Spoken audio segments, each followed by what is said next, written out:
You can rest assured of your child's excellent performance when you register your child with Janan Schools, Bombo Kalule Campus and Kabalagala. Due to their firm educational background, we have the best facilities in both arts and sciences, fully updated to the latest sector standards, right from Senior 1 to Senior 6, in an environment that offers a chance to apply practical skills in all fields. That include a computer lab, introducing our students to the tech world, a well-organized science laboratory, a fully stocked library with all the essential books a student may need, a model farm to equip students with all the basic knowledge in agriculture, plus extra vocational skills. We promote co-curricular activities in sports like badminton, table tennis, basketball, volleyball, chess, and many more other activities. Register your child today at both campuses in Bombo Kalule and Kabalagala campus. For more information, contact us on the numbers below. Muna Uganda munange nkulamusiza nnyo ku Beg TV, Beg Media. Webale nnyo okusubscribinga. Mugende maaso, genda ku YouTube. Teekamu ekigambo Beg. Beg nagamba wandiika babiri ne enega otekeko ekigambo media. Ojja kuba otuuse ku mukutu ogusinga okuweereza ebisinga okubeera eby'omulembe. Songa ne website nayo gyeri. Genda ku Google oba genda ku mukutu gwonna teekamu Beg Media osome ku mawulire g'obadde tonnalaba mu Uganda. Va kwono kwala wabula eggulire lyennyini. Tuli ku nsonga kati za byabufuzi. Ekibiina kya NUP kyatandise okuwandiisa bammemba baakyo. Enteekateeka yamaze dda okutongozebwa. Tujja kuba nga tugoberera be bawandiika n'ebirala bingi ebigenda maaso mu ggwanga. Palamenti waliwo enteekateeka ez'okuba nti etandika otulondera pulezidenti. Ekyo nakyo waliwo etwabaagala oddisumulula. Kinaayitamu tekiyitemu simanyi nange. Naye kati ndina omukugu Dr. Gerard Walulya, musajja mukugu mu by'empuliziganya, musajja mukugu ate nga munnamawulire.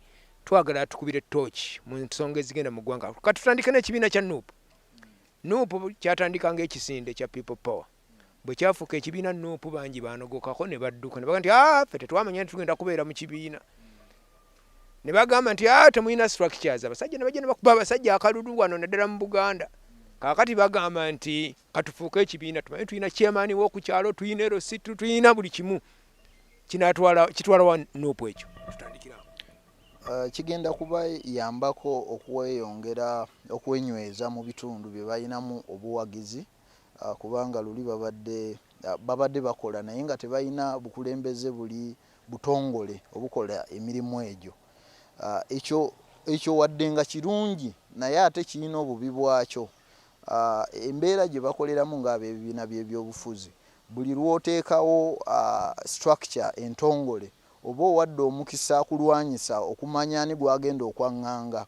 N'olwekyo ekyo kiyinza okubaleetera abantu abamu abayinza okuvaamu oba be banaagula. So kugamba okukolera wansi mu ngeri y'akakuyege ebadde nnungi, naye ate ekibiina tosobola kiddukanya bw'oti emirembe gyonna. So kati kino kye bakoze kirungi nti baagala okuwandiika bammemba n'okulonda obukulembeze kuviira ddala wansi, kuba kati tuteekateeka kgenda mu kalulu. Omulundi guli abeesimbangawo baabasalirangawo kaamwokya. Kati oba oli awo bateekateeka ku mulundi guno abantu ba bulijjo beenyigire mu kulonda abanaakwata kaadi y'ekibiina. Olowooza okuleeta kaadi oba okugamba nti tufunye abakulembeze ku kyalo, omukulembeze w'ekibiina kiyinza omujjako obuyinza obusalawo nti nze ngambye Walulya gwe njagala e Makerere? Okuleeta okuwandiika bammemba newankubadde ng'omuntu ayinza okukwagaliza bw'oba tolina buwagizi bumala mu bammemba b'ekitundu ekyo oyinza obutafuna kaadi. Ekyamazima oluusi balina emivuyo gye basobola okukola okusobola okuyisaawo abantu be baba baagalizza, naye era kikuwa akabonero omuntu bw'oba omaze okulaba nti tazitowa mu bantu oyinza okuleeta omuntu naye era enkomerero ya byonna n'atawangula kalulu. N'olwekyo kirungi nnyo omuntu ono munaawa kaadi musooke mumugezeseze ku bammemba abali mu kitundu ekyo basalewo oba bamwagala oba nedda. Emabegaawo President Museveni alina gye yali. Nzijukira yagamba yali ayogera ku omu ku bakulembeze. N'agamba nti oyo yakoze bulungi, andeetedde n'aba opposition bangi ne twogeraganya n'abalala tukyayogeraganya. NUP olowooza ate nga ye muntu y'omu yasooka emabega eri n'atugamba nti tunaatuukira 2021 tujja kuba tetukyalina opposition. NUP olowooza teyeetemeddeeko ettaka? Kino kyeyina okukola, teyina kkubo ddala lyesobola kuyitamu okuzimba ekibiina. balina kulaba era abanagulwa bajja kubaawo naye balina kulaba nga beeyongera kuzimba tosobola kola kituufu bwe kiba kyolina okukola n'olwekyo kino kye bagenda okukola kigenda kubayamba okwongera okufuna abantu abamanyifu abali mu bifo ebyobuvunaanyizibwa ekiyinza okubayamba n'olwekyo wadde kiyinza okubalabisa ng'enjogera y'ennaku zino bweri naye ate era kye balina okuyitamu okusobola okuzimba ekibiina wabula kiri eri oyo yenna anaaba ateekeddwamu obwesiga okusalawo oba ye ayagala kumugula oba ayagala kusigala na kibiina mwali kati ekyo kijja kusinziira okuva ku muntu omu ogenda ku muntu omulala. Parliament waliwo abateekateeka abagamba nti munongosereza ezinaakolebwa mu Parliament mu byokulonda. Parliament gye bujja etulondere nga president. Bannayuganda balabika nti balonda naye akalulu ka Dr. Waluli yali Makerere tebalaba nsonga lwaki kenkanankana n'akakibaliza omulimi w'emaanyi.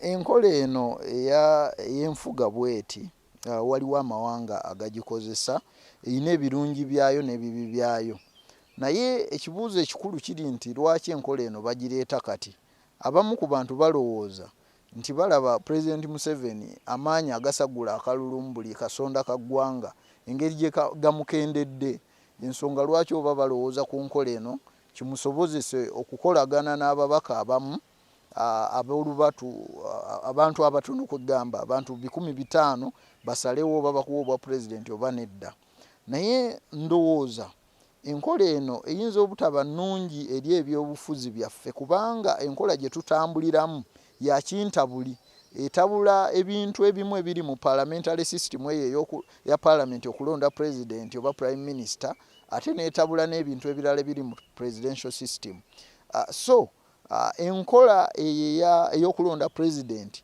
eba nnungi nga muyina enfuga y'ebibiina ebingi ennungi naye olwaleero mu Uganda tetulina bibiina bya bufuzi binywedde n'olwekyo enkola eyo tesobola kubeera nnungi wabula kijja kuwa mukisa omuntu yenna n'aba na ssente okwegulira obwa president kubanga okwata bukwasi ka ssente n'okawa ababaka 500 n'obagamba bannaye mundabiranga ddala obwa president ng'obumazi. Bannayuganda banakikiriza kino ebbanga lyonna babadde beerondera president newankubadde ng'abamu era badde basigala bakaba nga baga nti obululu bwaffe bwevedde Kigundu yabubaze bubi Byabakama yabubaze bwati kino olowooza bannayuganda kinaabakakkanya emitima enkola bwekyo singa kibaawo bannayuganda abasinga tebajja kuba basanyufu kubanga oba obajjeeko omulimu oyinza okugamba oba obajjeeko n'obuyinza basigala balonda president naye nga tebamulonda butereevu bw'olonda omubaka wa parliament gw'oba owadde n'obuyinza bw'okukulondera president kati kitegeeza okuvuganya ku bwa parliament kijja kweyongeramu omugaso omunene kubanga oba otumye omuntu agenda okusalirawo ani anaabeera president naye nga bannayuganda ng'abantu ba bulijjo ne bwe banaaguguba abalina obuyinza okusalawo bwe bana kye baagala bajja kukiyisaawo kubanga bintu bingi bye tutambulirako si lwakuba ffe nga bannayuganda okutwalirawo mutu byagala naye abo abali mu bukulembeze bwe balaba nti bibakolera bibagenda nabyo naye nga si kirowoozo bannayuganda bangi kyensuubira kye basobola okuwagira. Mwebale nnyo abatugoberera tujja genda maaso n'okuba nga tubanoonyeza endowooza z'abantu abalina ensa abalina obuyinza ku nsinga bwetambula okubategeeza biki bye balowooza ku nsonga ezikwata ku bannayuganda mwekuumire ku Beg TV.